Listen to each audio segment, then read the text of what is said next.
പ്രപഞ്ചത്തിൽ മറ്റേതെങ്കിലും ലോകത്തിനുള്ളിൽ നമ്മെപ്പോലെ വേറെ ആരെങ്കിലും ഉണ്ടോ എന്ന് അന്വേഷിക്കാൻ തുടങ്ങിയിട്ട് കാലങ്ങൾ ഏറെയായി. നമ്മുടെ അന്വേഷണങ്ങളെല്ലാം നടക്കുന്നത് സൗരയൂഥത്തിന് പുറത്ത് എക്സോ പ്ലാനറ്റുകളിലാണ്. എന്നാൽ ജീവൻ നിലനിൽക്കുവാനുള്ള സകല സാധ്യതകളുമുള്ള വിചിത്രമായ പല ലോകങ്ങളും നമ്മുടെ സൗരയൂഥത്തിനുള്ളിൽ തന്നെയുണ്ട്. നമ്മിൽ നിന്നും ഏകദേശം 160 കോടി കിലോമീറ്ററുകൾക്കകലെ സ്ഥിതി ചെയ്യുന്ന സൗരയൂഥത്തിലെ ഏറ്റവും സുന്ദരമായ ലോകമാണ് സാറ്റേൺ എന്ന ശനി. ശനിയുടെ കണ്ടെത്തിയ 146 ഉപഗ്രഹങ്ങളിൽ 6ാമത്തെ വലിപ്പം കൂടിയ ഉപഗ്രഹമാണ് എൻസിലേഡസ്. ഈ ഉപഗ്രഹത്തിൻ്റെ ഉപരിതലത്തിലുള്ള വിള്ളലുകൾക്കുള്ളിൽ ഭൂമിക്ക് സമാനമായി ജീവൻ നിലനിൽക്കുവാൻ ആവശ്യമായ എല്ലാ ഘടകങ്ങളും ഉള്ളതിൻ്റെ തെളിവുകൾ കാസിനി നമുക്ക് അയച്ചു തന്നിട്ടുണ്ട്. ഭൂമിക്ക് പുറത്ത് സൗരയൂഥത്തിൽ ജീവൻ നിലനിൽക്കുവാൻ ഏറെ സാധ്യതകളുള്ള ലോകമാണ് ഈ എൻസിലേഡസ്. സൂര്യൻ്റെ ഹാബിറ്റബിൾ സോണിന് പുറത്ത് കോൾഡ് സോണിൽ സ്ഥിതി ചെയ്യുന്ന എൻസിലേഡസ് എന്ന തണുത്ത് മരവിച്ച ഈ ലോകത്തിനുള്ളിൽ എങ്ങനെയായിരിക്കും ജീവൻ നിലനിൽക്കുന്നത്? ഇന്ന് നമ്മൾ കാണാൻ പോകുന്നത് എൻസിലേഡസ് എന്ന ഈ വിചിത്ര ലോകത്തെയാണ്.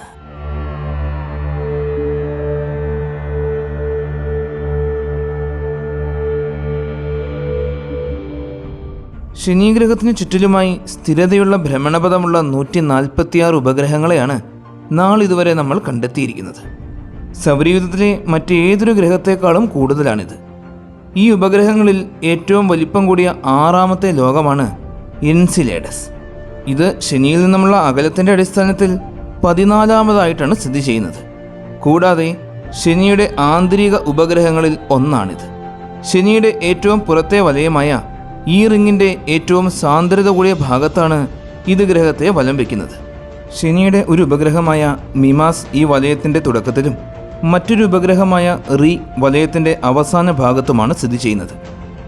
ശനിയുടെ കേന്ദ്രത്തിൽ നിന്നും എൻസിലേഡസിലേക്കുള്ള ദൂരം 2,38,000 കിലോമീറ്ററോളമാണ്.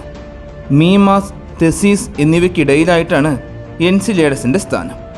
ശനിയുടെ ഏറ്റവും പുറത്തുള്ള കനം കുറഞ്ഞ വലയമാണ് ഈ വലയം. ഈ റിങ് വളരെയേറെ നേർത്ത മഞ്ഞുകട്ടകളാലും പൊടിപടലങ്ങളാലുമാണ് നിർമ്മിക്കപ്പെട്ടിരിക്കുന്നത്. മീമാസിൻ്റെ ഭ്രമണപഥത്തിൽ തുടങ്ങി റീയുടെ ഭ്രമണപഥം വരെ വ്യാപിച്ചു കിടക്കുന്ന ഈ റിങ്ങിൻ്റെ വിസ്താരം ടൈറ്റൻ്റെ ഭ്രമണപഥത്തിനും അപ്പുറം വരെയുണ്ട് എന്നാണ് ചില നിരീക്ഷകർ പറയുന്നത്. എൻസിലേഡസിൻ്റെ ഭ്രമണപഥം ഈ വലയത്തിൻ്റെ ഉള്ളിലാണ്.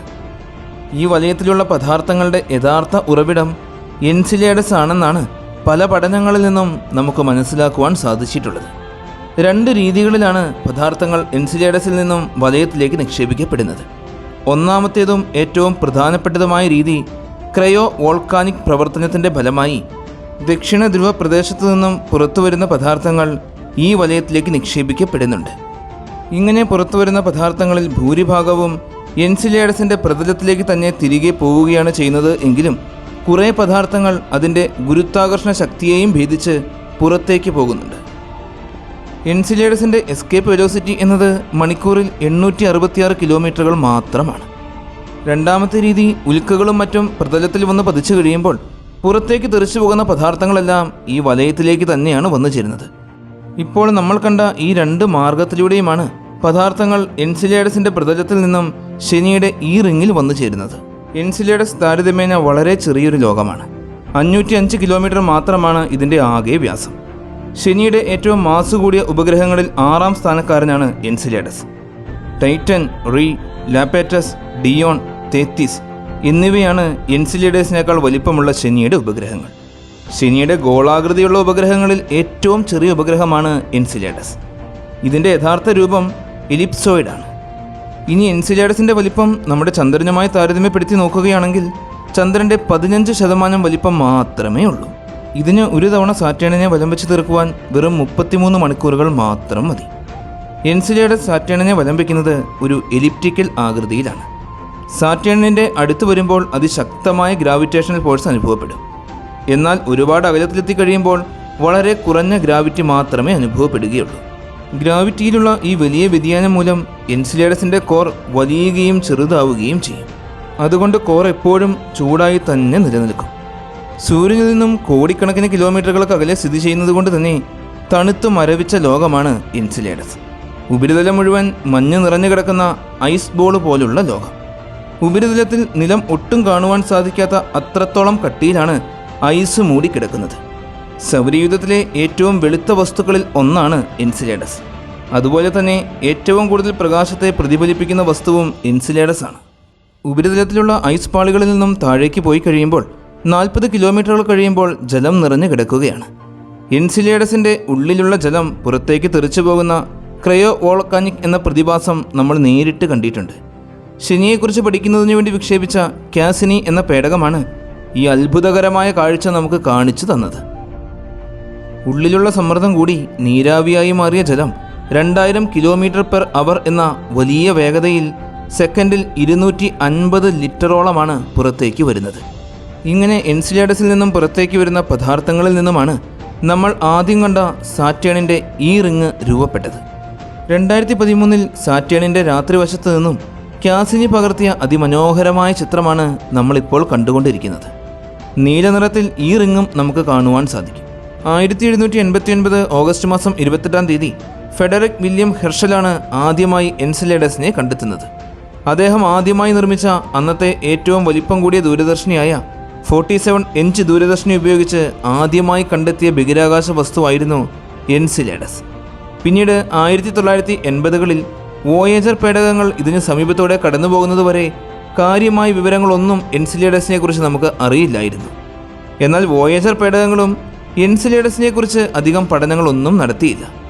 പിന്നീട് 1994 വിക്ഷേപിച്ച കാസിനി എന്ന പേടകം 2004 സാറ്റേണിൻ്റെ സമീപത്തെത്തുകയും സാറ്റേണിനെ വലം വയ്ക്കുന്നതിനോടൊപ്പം എൻസിലേഡസിൽ നിന്നും പുറത്തു വരുന്ന നീരാവികൾക്കുള്ളിലൂടെ പറന്നു പോവുകയും ചെയ്തു.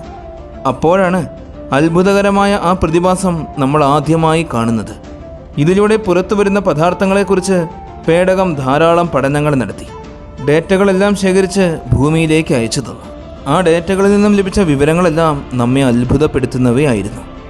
ഡേറ്റകൾ പഠനവിധേയമാക്കിയ ശാസ്ത്രജ്ഞന്മാരുടെ സംഘം എൻസിലേഡസിൻ്റെ ഹൃദയഭാഗത്ത് തന്നെ കാർബൺ സമ്പുഷ്ടമായി ഉൽപ്പാദിപ്പിക്കപ്പെടുന്നുണ്ട് എന്ന് കണ്ടെത്തി. ഞെട്ടിത്തെരിച്ചുപോയ കണ്ടെത്തലായിരുന്നു ഇത് എന്നാണ് ശാസ്ത്രലോകം ഇതിനെക്കുറിച്ച് വിശദീകരിച്ചത്. ജീവൻ നിലനിൽക്കുവാൻ ആവശ്യമായ അടിസ്ഥാന ഘടകങ്ങളിൽ ഒന്നാണിത്. കൂടാതെ എൻസിലേഡസിൽ നിന്നും പുറത്തേക്ക് വരുന്നത് ജലകണികകൾ മാത്രമല്ല, അമിനോ ആസിഡുകൾ, carbon dioxide, nitrogen, methane എന്നീ പദാർത്ഥങ്ങളെല്ലാമായിരുന്നു. അതായത് ജീവൻ നിലനിൽക്കുവാൻ ആവശ്യമായ ഏറ്റവും പ്രധാന ഘടകമായ അമിനോ ആസിഡ് അവയ്ക്കൊപ്പമുണ്ടായിരുന്നു. അതായത് എൻസിലേഡസിൻ്റെ വലിയ മഞ്ഞുപാളികൾക്കുള്ളിലുള്ള സമുദ്രത്തിനുള്ളിൽ ജീവജാലങ്ങൾ ഉണ്ടാകാനുള്ള സാധ്യതകളുണ്ട്. എൻസിലേഡസിൻ്റെ തൊട്ട് മുകളിലൂടെ പറന്നുപോയ കാസിനി അതിമനോഹരമായ ധാരാളം ചിത്രങ്ങൾ നമുക്ക് പകർത്തി അയച്ചു തന്നിട്ടുണ്ട്. വളരെയേറെ കട്ടി കൂടിയ ഐസ് നിറഞ്ഞ വെളുത്ത പ്രതലം, നിറയെ വരകളും വിള്ളലുകളുമുള്ള ഐസ് കട്ടകൾ. കാസിനി ആദ്യമായി എൻസിലേഡസിൻ്റെ സമീപത്തെത്തിയപ്പോഴാണ് അതിൻ്റെ അന്തരീക്ഷത്തെപ്പറ്റി മനസ്സിലാക്കിയത്. അന്തരീക്ഷം സൃഷ്ടിക്കപ്പെട്ടിരിക്കുന്നത് ഉപരിതലത്തിൽ നിന്നും പുറത്തേക്ക് വരുന്ന നീരാവിയിൽ നിന്നുമായിരിക്കണം. അന്തരീക്ഷത്തിൽ 91% ജലനീരാവി തന്നെയാണ്. മിച്ചമുള്ളതിൽ 4% നൈട്രജനും 3.2% കാർബൺ ഡൈ ഓക്സൈഡുമാണ്. വളരെ കനം കുറഞ്ഞ നേർത്ത അന്തരീക്ഷമാണ് എൻസിലേഡസിനുള്ളത്. ഉപരിതലത്തിൽ പർവ്വതങ്ങളോ മലനിരകളോ ഒന്നും തന്നെ നമുക്ക് കാണുവാൻ സാധിക്കുകയേയില്ല. നോർത്ത് പോളിന് സമീപത്ത് ചെറുതും വലുതുമായ ഉൽക്കകൾ വന്നു പതിച്ചതിൻ്റെ ഗർത്തങ്ങൾ കാണുവാൻ സാധിക്കും. വോയേജർ പേടകങ്ങളിൽ നിന്നും എൻസിലേഡസിൻ്റെ ഉപരിതലം മുഴുവൻ മഞ്ഞ് മൂടിക്കിടക്കുകയാണ് എന്ന് മാത്രമേ നമുക്ക് മനസ്സിലാക്കുവാൻ സാധിച്ചിരുന്നുള്ളൂ. എന്നാൽ കാസിനിയിലൂടെ മുൻധാരണകൾ പലതും തിരുത്തി എഴുതേണ്ടി വന്നു. മാസ് മുൻപ് വിചാരിച്ചിരുന്നതിനേക്കാൾ വളരെയേറെ കൂടുതലാണെന്ന് തിരിച്ചറിഞ്ഞു. സാന്ദ്രത 1.61 ഗ്രാം/സെൻറ്റിമീറ്റർ ക്യൂബ് ആണെന്ന് മനസ്സിലാക്കി. ഈ സാന്ദ്രത ശനിയുടെ മറ്റിടത്തരം ഉപഗ്രഹങ്ങളെക്കാൾ വളരെയേറെ കൂടുതലാണ്.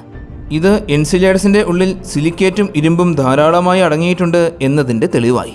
എൻസിലേഡസിൻ്റെ ആന്തരിക താപനില 1000 കെൽവിൻ വരെ ഉയരും. ഇത് മാൻഡിൽ ഉരുകുന്നതിന് കാരണമാകുന്നു. ഈ ലോകം വളരെ സജീവമായിരിക്കുന്നതിനുള്ള കാരണം ഇതാണ്. കാസിനി തൻ്റെ പ്രവർത്തനങ്ങൾ അവസാനിപ്പിച്ച് ശനിയുടെ ആഴങ്ങളിലേക്ക് പറന്നിറങ്ങുന്നതിന് മുൻപ് നമുക്ക് അയച്ചു തന്ന എൻസിലേഡസിൻ്റെ അതിമനോഹരങ്ങളായ ചിത്രങ്ങളാണ് ഇപ്പോൾ നമ്മൾ കണ്ടുകൊണ്ടിരിക്കുന്നത്. ശനിയുടെ ഈ റിങ്ങിലൂടെ ശനിയെ വലം വെച്ചുകൊണ്ടിരിക്കുന്ന എൻസിലേഡസിനെ കാണാം. അതിമനോഹരമായ എൻസിലേഡസിൻ്റെ ഉപരിതലം കാണാം. ഉപരിതലത്തിലുള്ള വിള്ളലുകളെല്ലാം വളരെ വ്യക്തമായി തന്നെ കാണാം. എത്ര മനോഹരമായ ചിത്രങ്ങളാണ് കാസിനി നമുക്ക് അയച്ചു തന്നത് അല്ലേ? ഒരുപാട് വർഷക്കാലത്തോളം ശനിക്ക് ചുറ്റിലും സഞ്ചരിച്ച് ശനിയെക്കുറിച്ചും ഉപഗ്രഹങ്ങളെക്കുറിച്ചും ശനിയുടെ വലയങ്ങളെക്കുറിച്ചും എല്ലാം പഠിച്ച് ഇവയെല്ലാം നമുക്ക് പറഞ്ഞു തന്ന് അവസാനം 2017 സെപ്റ്റംബർ മാസം 15-ാം തീയതി ക്യാസിനി സാറ്റേണിൻ്റെ ഭാഗമായി മാറി. ശനിയെക്കുറിച്ച് ഇന്ന് നമുക്കറിയാവുന്ന സകല കാര്യങ്ങളും പറഞ്ഞു തന്നത് ക്യാസിനിയാണ്. ക്യാസിനിയെക്കുറിച്ച് വളരെ വിശദമായി തന്നെ ഇതിനു മുൻപ് മറ്റൊരു വീഡിയോയിൽ നമ്മൾ സംസാരിച്ചിട്ടുള്ളതാണ്.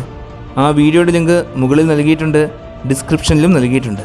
കാണാത്തവർ തീർച്ചയായും കാണണം. ഭൂമി കൂടാതെ ഇത്തരത്തിൽ ജീവൻ നിലനിൽക്കുവാൻ ആവശ്യമായ എല്ലാ സാഹചര്യങ്ങളും ചേർന്ന മറ്റൊരു ലോകം അത് എൻസിലേഡസ് ആണ്.